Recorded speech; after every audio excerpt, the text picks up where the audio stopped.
Hello hijabi girls, আসসালামু আলাইকুম। আমাকে এক আপু কমেন্ট করেছে আমি যেভাবে নর্মালি সবসময় হিজাব পরে যেভাবে বাইরে যাই সেই টিউটোরিয়ালটা দেওয়ার জন্য। তো আমি মাত্র 3টা পিন দিয়ে হিজাব পরি, আর আমি 3ভাবে হিজাব পরে থাকি। তো একটা স্টাইল আমি আজকে এখন দেখাচ্ছি, এরপরে আরও 2টি স্টাইল আপলোড করে দেব। তো প্রথমে একটা হিজাব নিয়েছি কালো রঙের, কারণ আমি কালো হিজাব যে কোনো বোরখা যে কোনো ড্রেসের সাথে পরে নর্মালি বাইরে চলে যায়, কারণ হচ্ছে বাজারে যেতে হয় বা এমনিতে টুকটাক কাজের জন্য বাইরে যেতে হলে আমি কালো হিজাবটাই পরি। তো কালো হিজাবটার একটা পাশ খাটো নিয়েছি, একটু কিছুটা খাটো আর একটা লম্বা নিয়ে, তারপরে এইভাবে তোমরা দেখলে গলার নিচে পিন করা ছাড়াই আমি ঘুরিয়ে পিছন দিকে নিয়ে গেলাম। এটা আমি পরবো অ্যারাবিয়ান নিকাপের সাথে। আমি নিকাপটা পরেই বেশিরভাগ বাইরে যাই, আবার মাস্ক পরেও যাই, তবে সেই ভিডিওগুলো আমি পরে দিয়ে দেব। আর আমি শুধুমাত্র একটা পিন দিয়েও হিজাব করি, সেই ভিডিওটাও যদি তোমরা চাও তাহলে আমি দিয়ে দিতে পারবো, কারণ আমি ভিডিওটা করে রেখেছি। তো এই যে হিজাবের এই পাশটায় আমি হিজাবটাকে একটা ভাঁজ করে ধরে একটা পিন করে দিচ্ছি, আর একটা পিন আমি ইউজ করেছি মাত্র, একটা ফ্লাওয়ার পিন। তো এরপর এখন একটা কাঁধে পিন ইউজ করছি।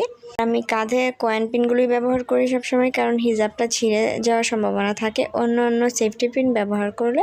এরপর আমি অপর কাঁধেও সেমভাবে হিজাবটাকে টেনে ধরে এভাবে এখানটায় একটা পিন দিয়ে ভালোভাবে আটকে দিচ্ছি।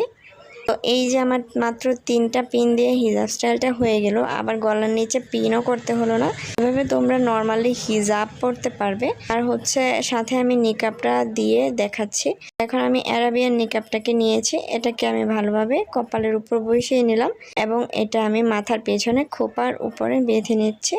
অ্যারাবিয়ান নিকাবগুলো একটু উপরে বাঁধতে হয়, না হলে এটা দেখতে পারফেক্ট লাগে না। তো অ্যারাবিয়ান নিকাবটা পরে নিচ্ছি। তোমরা দেখতে পাচ্ছ আমার পিছন সাইডটা কত সুন্দর কভারেজ দিয়েছে। এই মাত্র 3টা পিন দিয়ে তোমরা নর্মালি হিজাব স্টাইল করে ফেলতে পারবে। আমি এভাবে সবচেয়ে বেশি কমফোর্ট ফিল করি। ও আরেকটা কথা, আমি তো হিজাবের সাথে সবসময় সানগ্লাস পরে থাকি, তো আমি সানগ্লাসটা পরে দেখাচ্ছি কেমন লাগে। তো আগে তোমরা দেখে নাও, আমি একটু স্টাইল করছিলাম আর আয়নাতে দেখছিলাম কেমন লাগছিল। তো এটা কিন্তু বেশ ভালো একটা লুক দিয়েছে। এখন আমি সানগ্লাসটা বের করে নিচ্ছি আমার ড্রেসিং টেবিলের ভেতর থেকে। প্রথমে আমার মনেই ছিল না সানগ্লাসের কথা, তারপর স্টাইল করতে গিয়ে মনে হলো যে আমি চশমা ছাড়া কখনোই বাইরে বের হই না, মানে খুবই কম। কারণ হচ্ছে আমার চোখে ডাস্ট অ্যালার্জির সমস্যা আছে, তো সেজন্য আমি সানগ্লাস ব্যবহার করি।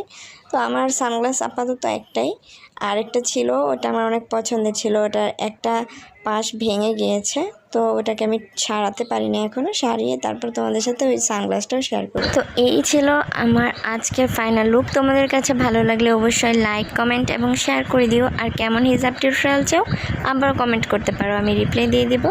আজকে পর্যন্তই, আল্লাহ হাফেজ।